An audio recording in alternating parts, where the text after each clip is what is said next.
একাধিক জায়গায় উত্তেজনা ছড়িয়েছে, কি বলবেন এটা নিয়ে? দেখুন, ভাঙড়ে আমি শান্তি শৃঙ্খলা প্রতিষ্ঠা করতে চাই ভাঙড়ের সাধারণ মানুষকে নিয়ে। এই আহ্বান করেছি ভাঙড়ের 1,26,555 জন আমাকে ভোট দিয়েছিল। তার বাইরে যারা অনেকে ভোট দিয়েছে আমাকে ছাড়া অন্যদের, প্রত্যেকের আমি এখন অভিভাবক তথা বিধায়ক। ভাঙড়ে শান্তি প্রতিষ্ঠা করার দায়িত্ব হচ্ছে আমাদের প্রত্যেকের। এখন খবর পাচ্ছি আইএসএফ এর নাম করে কিছু মানুষজন ব্যক্তিগত স্বার্থ চরিতার্থের চেষ্টা করছে। আজকে আমার এখানে আসার কথা ছিল না, কিন্তু আমাকে তড়িঘড়ি আমার অন্য প্রোগ্রাম কাজ করে এখানে আসতে হয়েছে। আমি আপনাদের ভিডিও ফুটেজও দিয়ে দেবো খুব তাড়াতাড়ি, এখনই দিচ্ছি, যে আমি আমার 13টা অঞ্চল নেতৃত্বদের নিয়ে আমি মিটিংয়ে বসেছিলাম। দীর্ঘক্ষণ ধরে মিটিং করেছি, তাদেরকে কড়া নির্দেশনা দিয়েছি আমি, যে তাদেরকে দেখতে হবে। তারা এটা বলেছে যে তাদের অজান্তি কিছু অসাধু মানুষ আইএসএফ সেজে এই ধরনের অত্যাচার সাধারণ মানুষকে করেছে, যারা তৃণমূলের। বা এটা হয়েছে পারিবারিক অশান্তি হয়েছে, এখন সে আইএসএফ সেজে গিয়ে তার অন্যজনকে মারধর করেছে। আইএসএফ এর নামে দোষ আসছে, এটা মিথ্যা, মানে এটা আইএসএফ কে বুমেরাং করা হচ্ছে। বা এটা ঘটনা ঘটেছে আইএসএফ তৃণমূল করতো, ক্ষমতা দেখিয়ে জমি দখল করে রেখেছিল। এখন রাতারাতি সেই লোকটাই যার জমি গিয়েছিল সেও তৃণমূল করতো, কিন্তু এখন সে রাতারাতি আইএসএফ সেজে ওই জমিটা উদ্ধার করতে যাচ্ছে, ফলে একটা ট্যাসেল হচ্ছে, সে আইএসএফ নাকি জমি দখল করতে যাচ্ছে। এই ধরনের একটা অপপ্রচার চলছে।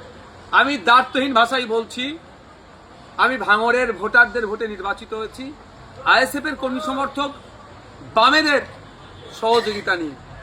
আমি এখন প্রত্যেকটা ভাঙড়বাসীর এমএলএ, সুতরাং প্রত্যেকটা ভাঙড়বাসী যাতে শান্তির সাথে থাকতে পারে, শান্তি শৃঙ্খলার সাথে আমরা চলাফিরতে করতে পারি, সেটা দায়িত্ব আমাদের বর্তায়। তাই আপনাদের বলবো, আপনাদের মাধ্যমে সাধারণ মানুষের কাছে, কারো পারিবারিক হোক বা সামাজিক হোক কোনো অশান্তি যদি হয়, যদি আইএসএফ এর কোনো নেতৃত্ব যুক্ত থাকে, সরাসরি আমাদেরকে জানাতে পারেন। তার বিরুদ্ধে কি ব্যবস্থা নিয়ে আপনারা দেখবেন। আজকে আমি যতক্ষণ পর্যন্ত ঘুমাচ্ছিলাম, তারপরে ঘুম ভাঙার পরেই ভাঙড়ের একাধিক মানুষজন আমাকে, বিশেষ অনেক সাংবাদিক বন্ধুরা ফোন করেছিল সে বিষয়টা নিয়ে। সাথে সাথে আমি আমার অ্যাডমিনকে দিয়ে ভাঙড়ের একাধিক জায়গার মানুষজনকে আমার ফোন অ্যাটেন্ড থেকে শুরু করে আমার নাম্বার আমি শেয়ার করে দিয়েছি, যে কোনো ইনসিডেন্ট যদি ঘটে আমাকে ফোন করুন, আমি তৎক্ষণিক সেটাকে করবো। অনেকে ফোন করেছে, তবে এটাও আপনাদের বলছি, ফোন করে হাউ করছে, বাড়ি ভাঙচুর করে দিয়েছে। আমি বলছি একটা বাড়ি ভাঙার ছবি আমাদের অন্তত পাঠান, আর কে ভেঙেছে। পরে দেখছি বাড়ির ছবি দেয়নি, একটা কলা গাছে দেখি ভেঙে আছে তার ছবি দিচ্ছে। এই ধরনেরও না অপপ্রচার হয়ে যায়, গুজব না হয়, অনুরোধ এটাও আমি করব।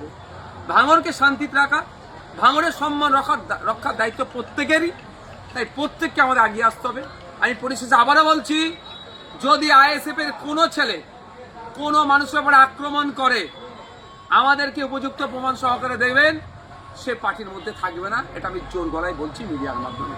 আমি ভাঙড়ে হিংসা করতে চাই না, ভাঙড়ে শান্তি প্রতিষ্ঠা করতে চাই।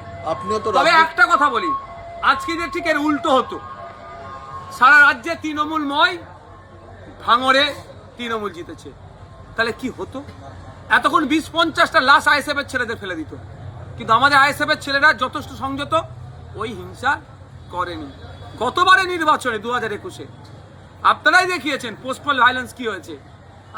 ক্যানিং পূর্বে ওই শওকত সাহেব নোটোরিয়াস ক্রিমিনাল যে আখ্যাটা কেন পেল? বাড়ি ভাঙে, বাড়ি তো ভাঙচুর করেছে, মাটি তুলে ওখানে পুকুর বানিয়ে দিয়েছে। আমরা কিন্তু হিংসা করিনি, ওই আর করবো না। হিংসা দিয়ে হিংসাকে জয় করা যায় না। রাজ্য জুড়ে আপনিও তো ভোটের আগে প্রচার করেছিলেন, কি মনে হচ্ছে তৃণমূলের এত ভরাডুবির কারণ কি? জাগলগাছি হাই মাদ্রাসা নির্বাচনে যখন নমিনেশন ফর্ম জমা করার ডেট ছিল, থানার সামনে যেভাবে তৃণমূলের লোকজন আক্রমণ করেছিল, সেই সময় একটা কথা বলেছিলাম, যে একটা সামান্য মাদ্রাসার অভিভাবক নির্বাচনে যদি এরা এই গুন্ডাগার্দি দেখায়, তাহলে সাধারণ মানুষের প্রতি এদের কোনো কনফিডেন্স নাই।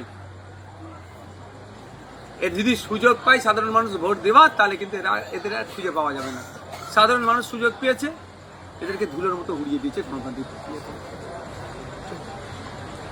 আর একটা যেটা বিষয়, মানে এই সময় তো বিভিন্ন যেহেতু রাজ্য সরকার নেই তৃণমূল, ফলে বিভিন্ন জায়গা থেকে তো তৃণমূল নেতারা আসছে আপনাদের সঙ্গে যোগাযোগ করছে, তাদেরকে কি সব দলে নেওয়া হবে? দেখুন, অনেকে যোগাযোগ করছেন।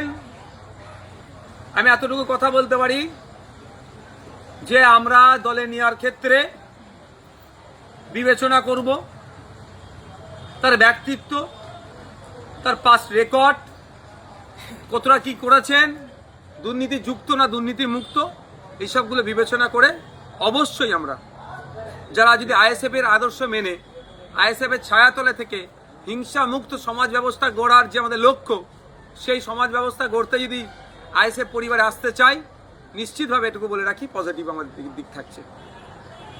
অভিষেক ব্যানার্জি নিজে ভাঙড়ে এসে বলেছিলেন 4 তারিখের পর ডিজে বাজবে, সেই বিষয়টি নিয়ে কি বলবেন? দেখুন, আমি ডিজেটাকে উনি কীভাবে বাজাতে চেয়েছেন বলতে পারবো না। যে ডিজেকে আমরা জানি সেটা আইন বহির্ভূত। আমি বারবার বলি ডিজে বাজানো যাবে না ওই জন্য।